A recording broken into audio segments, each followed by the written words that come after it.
Ola, hoxe vamos ler Pitas baixo a choiva.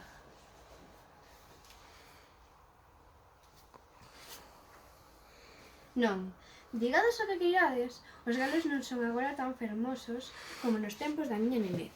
Os galos que hoxe vexo son brancos, grises, as cristas pequeneiras e moradas, as colas como de galiña, curtas, raquenas. Cando eu era un cativo, outros galos non cantaban, eran unhas aves ergueitas, lanzas, maxetuosas. Cristas vermellas que pandeaban co pesadume, ferros peteiros, ollos acesos, colotor no seu lado de lene e fonxe plumaxe, docentes azas e esporas douradas e a cola un chafariz de lumes e de sombras, con aquelas longas plumas, corvas como caxatos, como vagóns de pegueiros de bispos orientais.